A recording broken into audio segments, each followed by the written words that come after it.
Taft-Morales, will share some timely reflections which are in part informed by a Vietnam-era book address given by Martin Luther King Jr. in 1967. Hugh's address is titled, Beyond War and Silence. Hugh.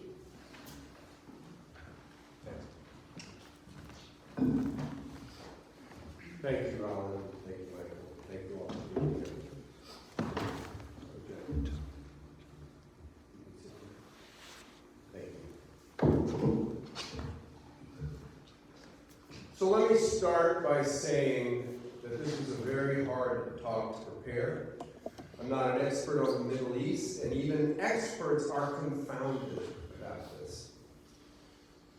After all, the conflicts have gone back millenniums.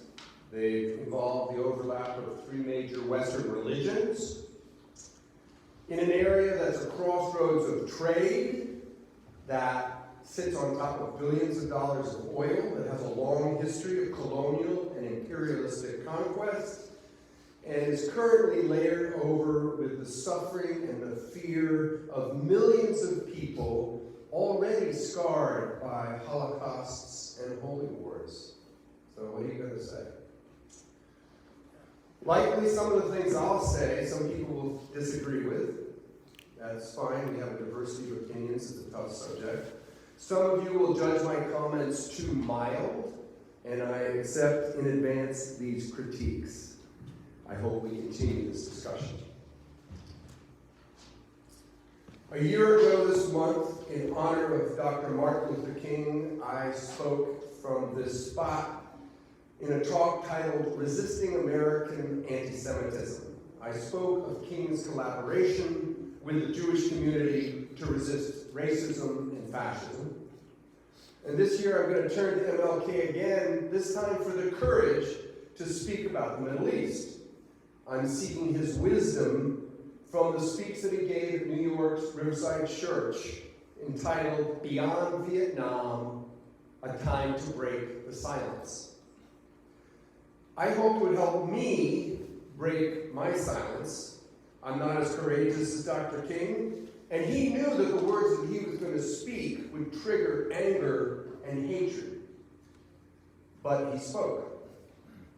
I'm concerned about how my words will strike some Jewish acquaintances who both fear for Israel and for their own personal safety. There was a lot of sympathy for Israel right after Hamas's horrific October 7th attack. But the tide has shifted. Israel's devastating military response has led to political condemnation and increased anti-Semitic violence. So, I wonder how my critique will land on those who feel close to Israel.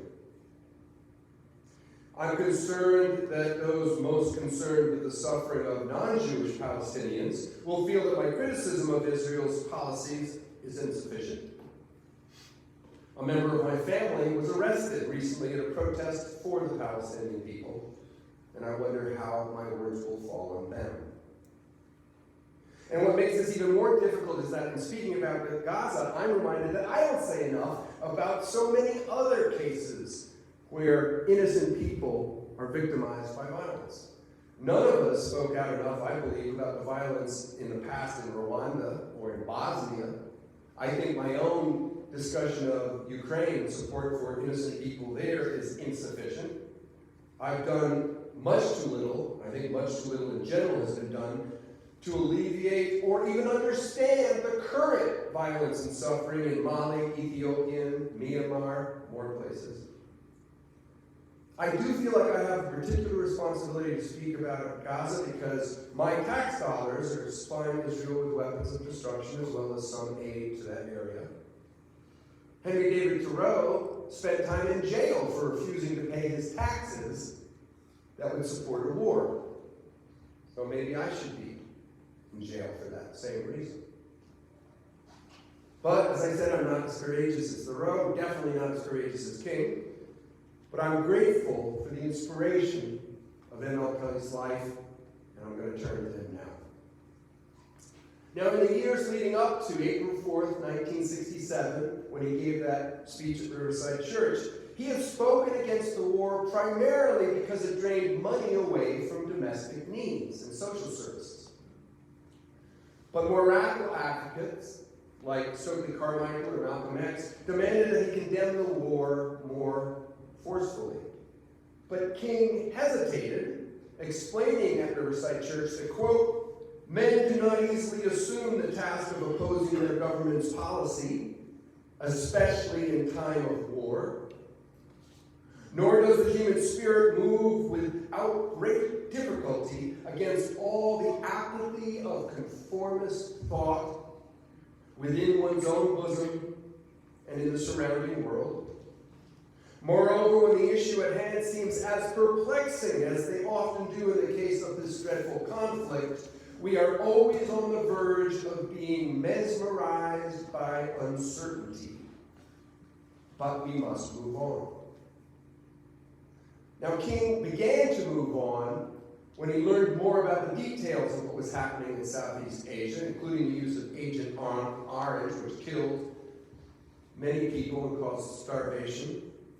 He moved on when he learned about what was happening to the children in Vietnam. He said, "My conscience leaves me no choice."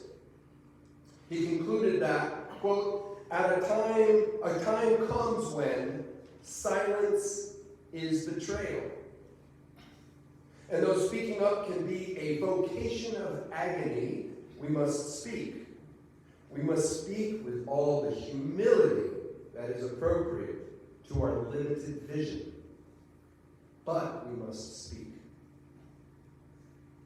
Now, King spoke out about the hypocrisy of sending black and white young people to Vietnam together when they couldn't sit together at cafeterias in this country. He spoke against the U.S. support for the corrupt dictator of South Vietnam, Diem. He spoke of the devastation of the Vietnamese people. But it was when King called the United States the, quote, greatest purveyor of violence in the world that he was most condemned for sympathizing with our enemy. Now, the U.S. is too militaristic and too violent, so what the hell do I have the right to say about any other country's violence? I think of that. But King tried to make clear that his speech was not, quote, an attempt to make North Vietnam or the National Liberation Front paragons of virtue. He understood that all sides bore culpability. He said that conflicts are never resolved without the trustful give and take on both sides. But trust was scarce back then, as it's very scarce in the Middle East today. So in Palestine and in America, polarization is deep. It weighs heavily on one young Jewish friend of mine. He assured me that he strives to be peaceful, but after the brutal Hamas attack of October 7th, he believes that Israel and Jews everywhere must forcefully defend their own safety. He told me that there are people who will, quote, happily murder in the street someone they believe is Jewish, just in case. Certainly, the current swells of anti-Semitism are disturbing. As I said a year ago, this month, I spoke about fascism in Europe and the US. I spoke about how white supremacy is fueling anti-Semitism. After Obama's election, the one-time Klan leader, David Duke, said, "The Jews are in charge of the election. We had no choice, but it is better for us now because we know who the enemy is."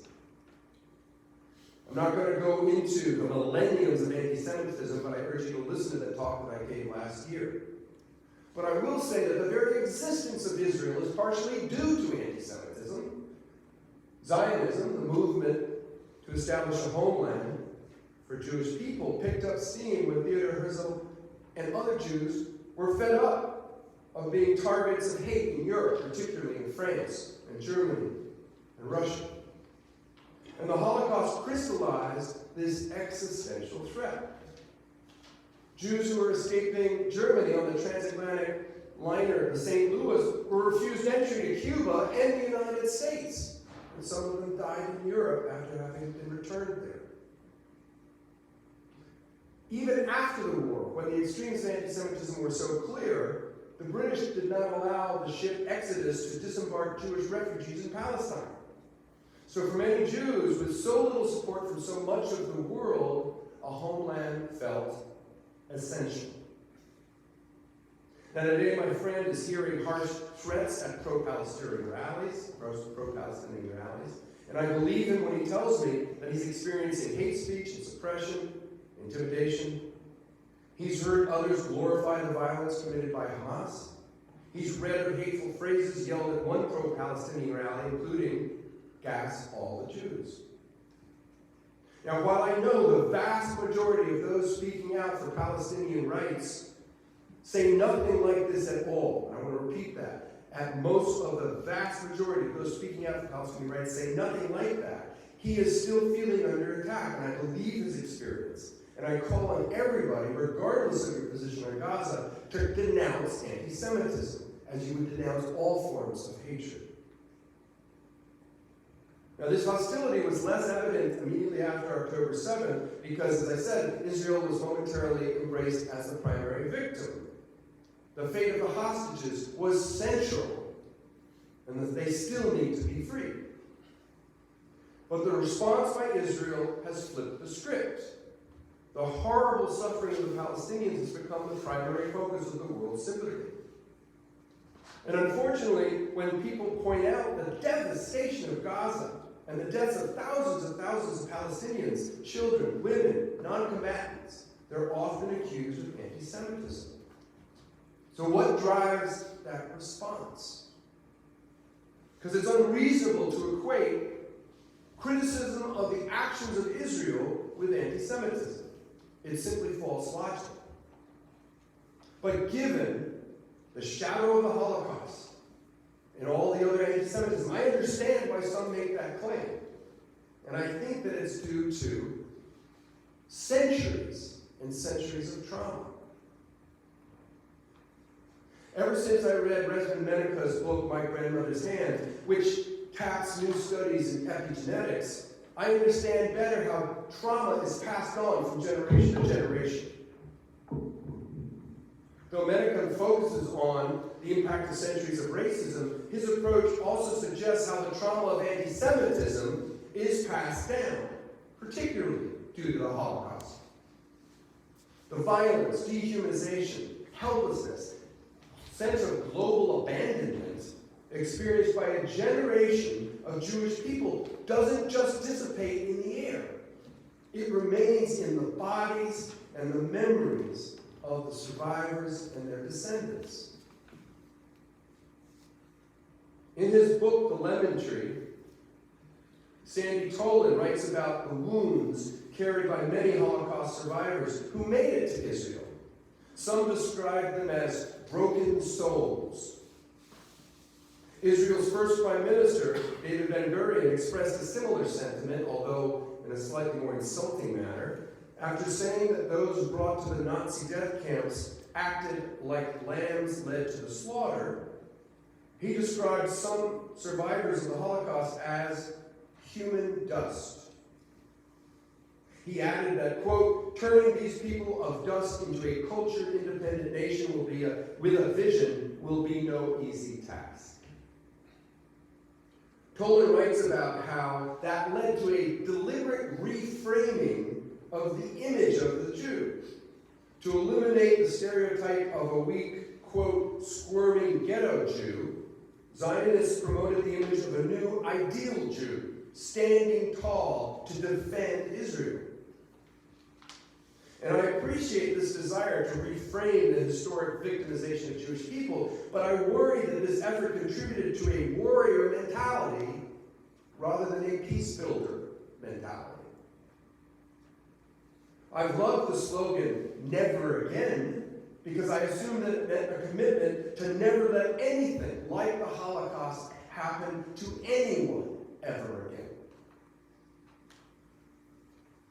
How many people now embrace never again as meaning never again to Jews? Is it a declaration of universal peace or a commitment to self-defense? Unfortunately, I fear that universal peace is no longer a primary goal for many.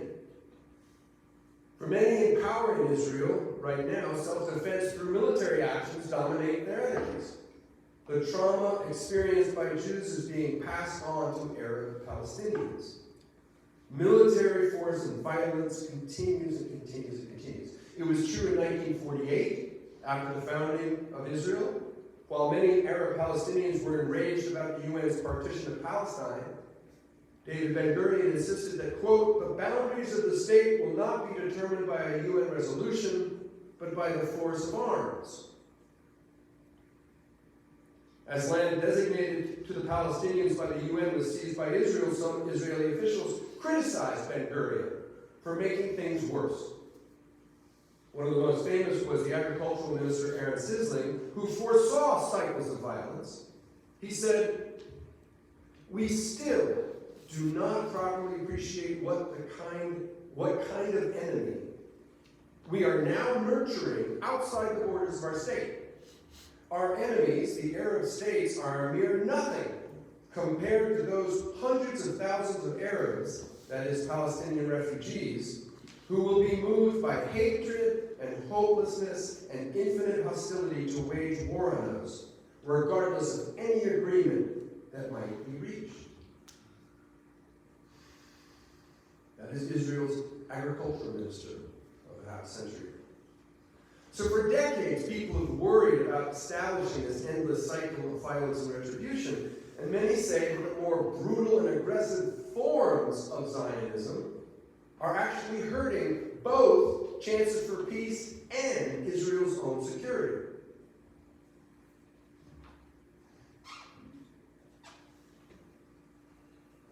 Martin Luther King saw similar self-defeating actions in America's aggression in Vietnam. After all our bombs, King observed that, quote, there is little left to build on save bitterness.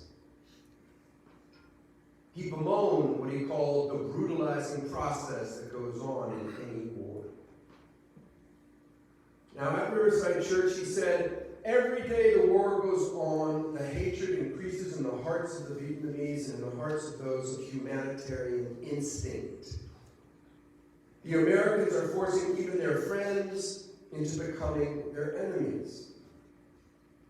It is curious that the Americans who calculate so carefully on the possibilities of military victory do not realize that in the process they are incurring deep psychological and political defeat. The image of America will never again be the image of revolution, freedom, and democracy, but the image of violence and militarism.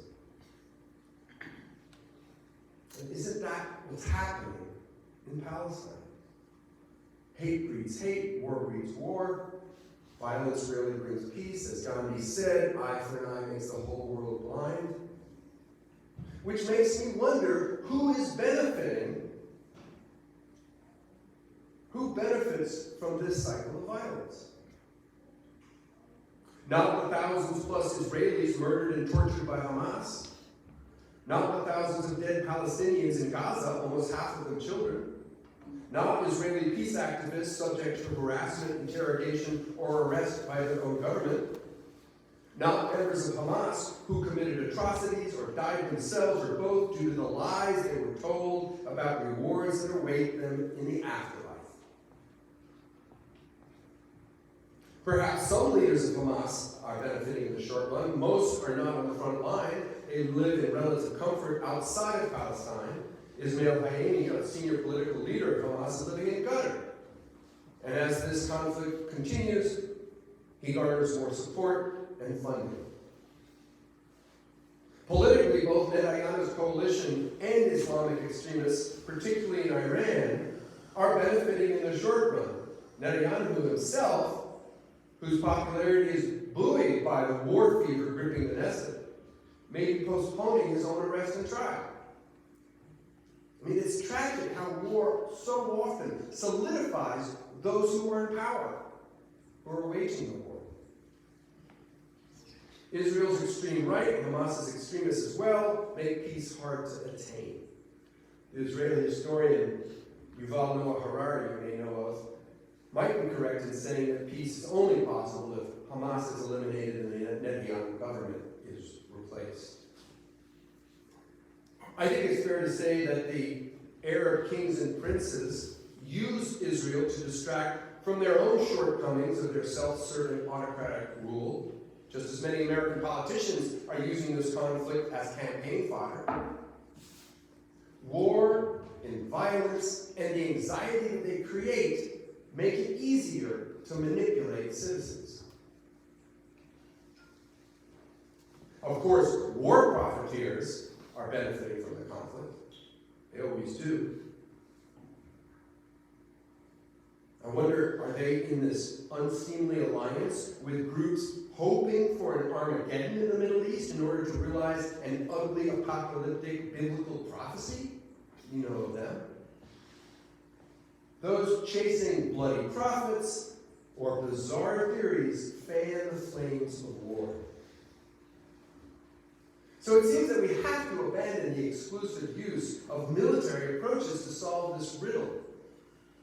We need sincere and prolonged efforts to find political solutions. As long as those in power are benefiting from militarism, we're not going to get peace.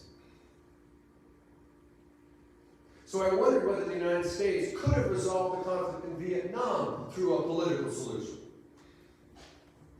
Given the dominant Cold War mentality at the time, very few government officials believed that would be possible. But Dr. King said that the American leaders must accept the determination of communist forces to expel foreigners and South Vietnam's corrupt rule and reunify the country. He said, war is not the answer. Communism will never be defeated by the use of atomic bombs or nuclear weapons.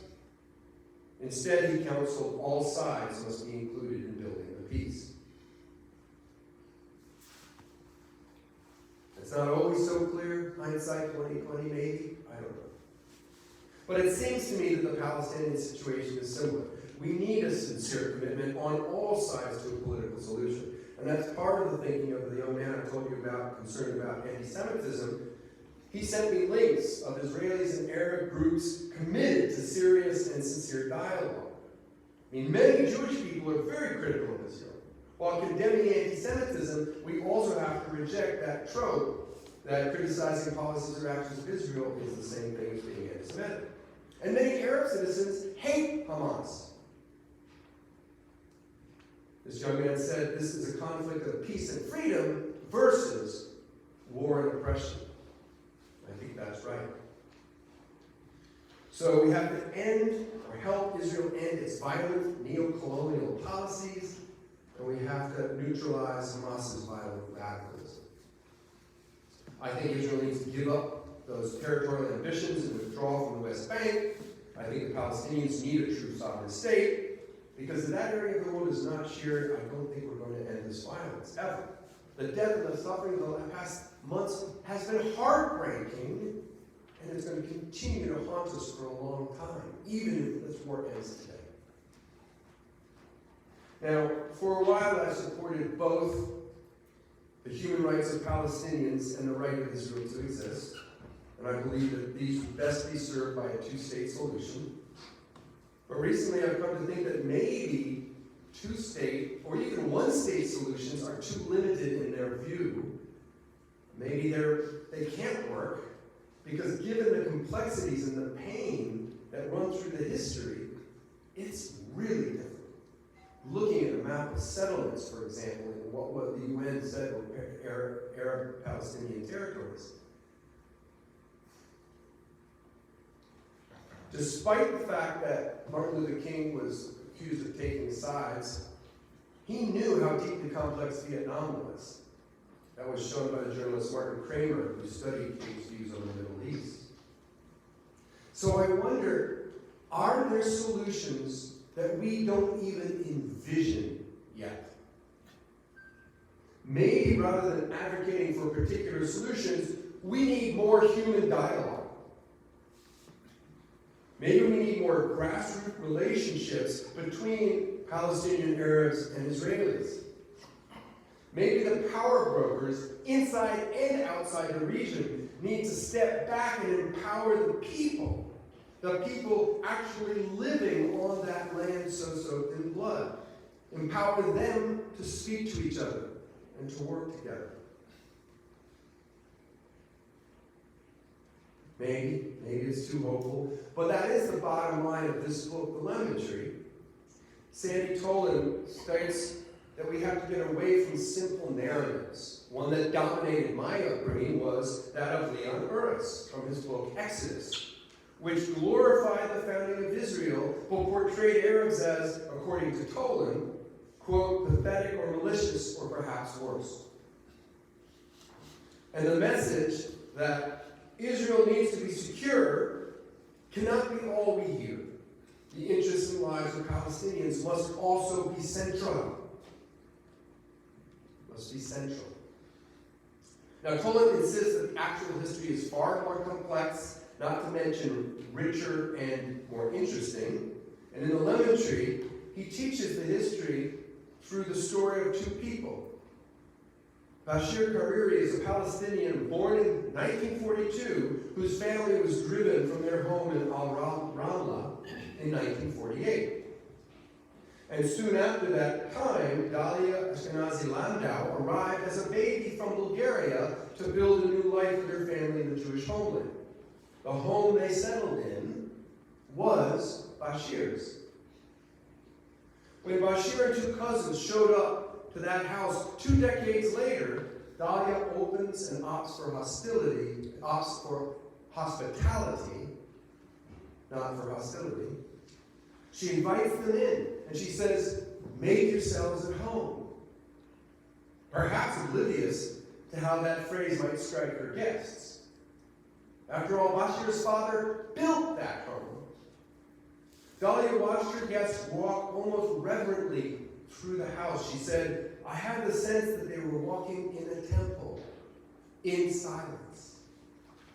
And I wondered whether that semi-spiritual moment was what made possible a real relationship between the two of them. Made it help two people on opposite sides respect one another and be curious about their respective histories, stories, hopes, and fears.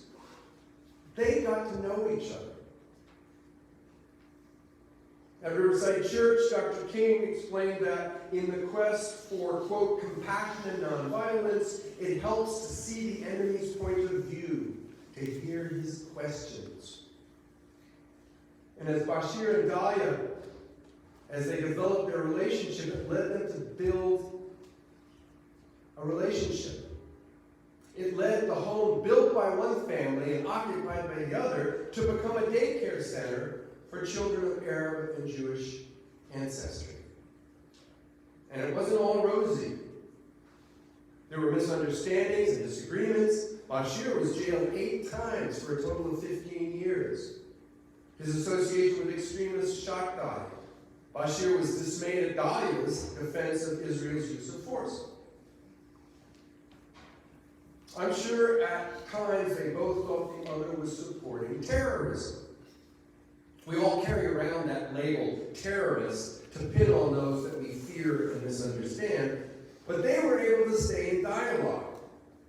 Dalia was able to verbalize what we all understand.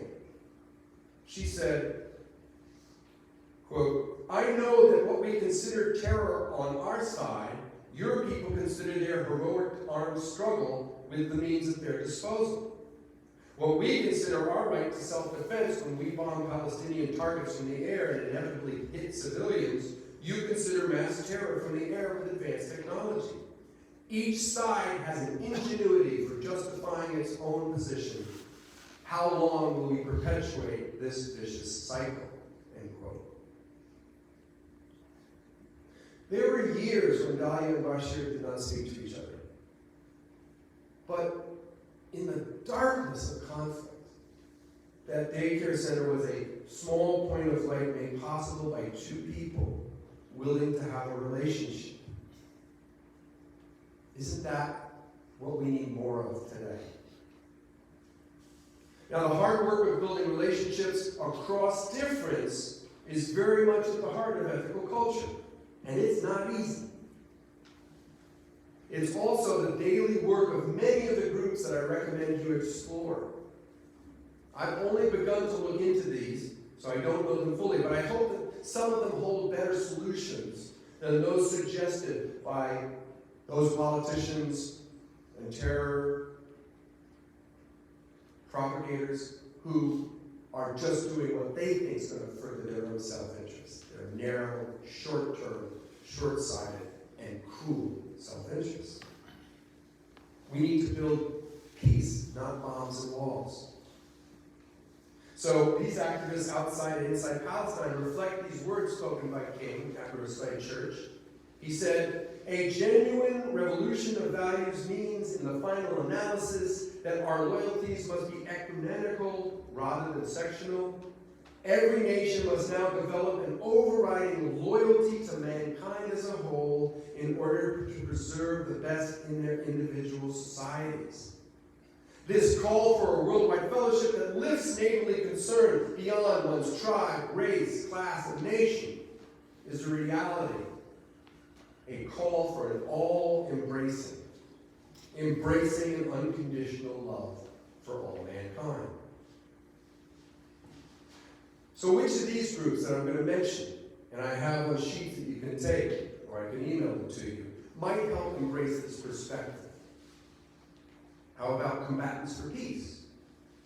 It's a group made up of former combatants, people that fought against each other, who worked together to end occupation and bring peace and equality and freedom. They're committed to nonviolence through civil resistance and education in order to build a free and peaceful future from the ground up.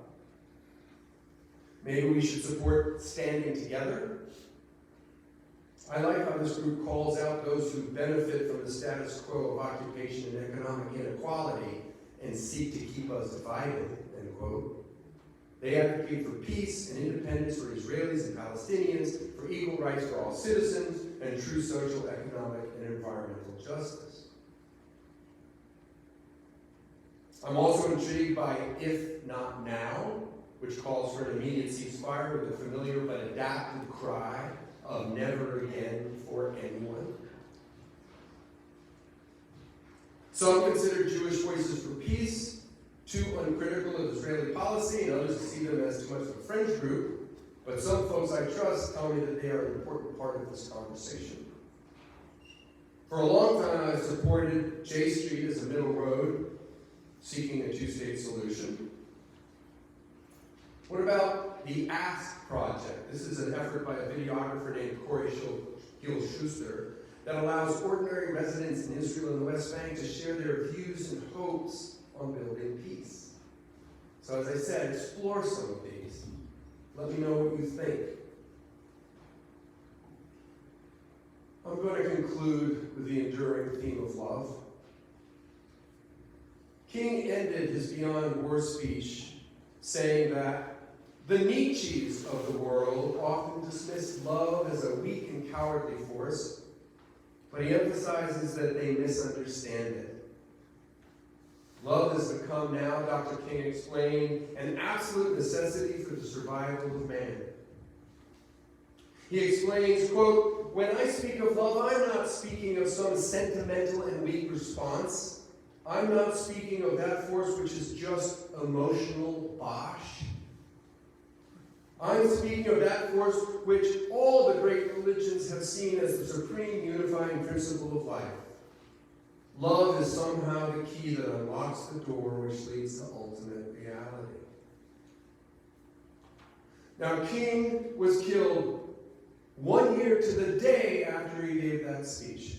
And some people believe it was one of the reasons why he was murdered.